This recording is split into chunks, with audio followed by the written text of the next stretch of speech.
nous, la démocratie n'a pas produit le bien-être. Malgré les richesses qu'on a, aujourd'hui, notre pays est caractérisé par l'impunité. Donc, la réalité, c'est que nous sommes très loin de l'idéal démocratique. La séparation du pouvoir. Dès qu'il y a impunité, ça veut dire que la justice a des problèmes. Parce que seule la justice peut casser l'impunité. Vous avez vu, on avait demandé la levée d'immunité d'un député, on a demandé la mise en accusation de deux ministres, l'Assemblée a refusé. L'Assemblée a consacré l'impunité comme mode de gouvernance dans notre pays. Donc finalement, la justice, c'est pour les pauvres citoyens. Notre vrai problème, c'est que malheureusement, on a une démocratie sans démocrate. Si on respectait des textes aujourd'hui, on doit être un pays à la limite émergent. Parce qu'on va privilégier l'état de droit. Quand on privilégie l'état de droit, il n'y a pas d'impunité. Et s'il n'y a pas d'impunité, tous ceux qui détournent, on va les mettre en prison. Et en les mettant en prison, personne ne va plus détourner. Et l'argent qui est consacré à l'éducation va servir véritablement l'éducation. L'argent qui est consacré à la santé va servir véritablement la santé. L'argent qui est consacré à la sécurité va servir la sécurité. Mais dès lors qu'on a un état de droit précaire, caractérisé par l'impunité, les gens estiment être au-dessus de la loi parce que ici, il suffit d'une petite parcelle de responsabilité, vous jouissez de l'impunité du pouvoir. Vous pouvez faire ce que bon vous semble. Et il n'y aura rien. Et dans un état comme ça, ça n'a rien à voir avec la démocratie. Mais écoute, la culture politique, c'est quoi?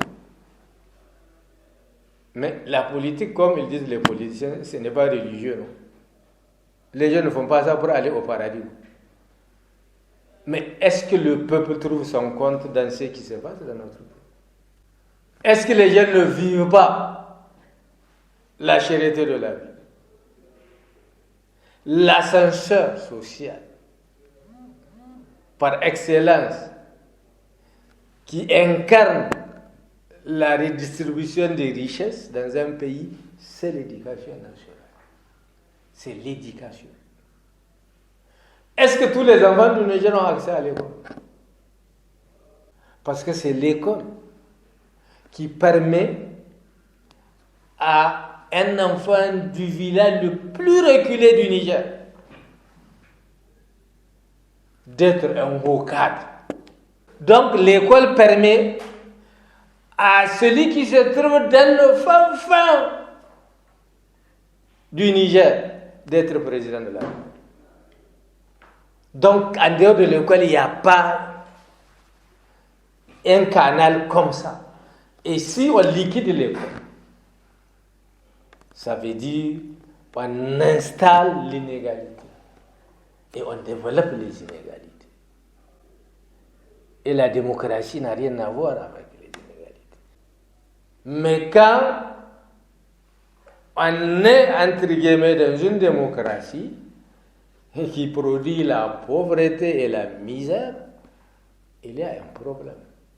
Donc, les journées là, ces commémorations, c'est pour que des pays fassent la situation de la pratique de la démocratie afin de tirer les leçons pour améliorer. Parce qu'il faut améliorer notre démocratie. La pratique doit être améliorée pour que nous puissions quand même tirer les profits de la démocratie. Pour que la gouvernance soit bonne. Pour que les citoyens, du fait de la bonne gouvernance, les politiques publiques aussi répondent aux aspirations du peuple. Que les gouvernants écoutent le peuple. Que le gouvernement travaille pour le peuple et non pour eux-mêmes. C'est ça la démocratie. Et ces pratiques-là, elles restent à améliorer. Et je crois que cette journée intervient dans ce cadre pour améliorer davantage la démocratie, les principes, améliorer surtout la pratique de la démocratie. Parce que le problème, c'est la pratique. Nos textes sont bons, mais on ne les applique pas. Dès lors qu'on ne les applique pas, on ne peut être que dans la situation où on est, où l'impunité règne à maître absolu. Et dans un pays gangréné par l'impunité, mais aucun espoir n'est permis.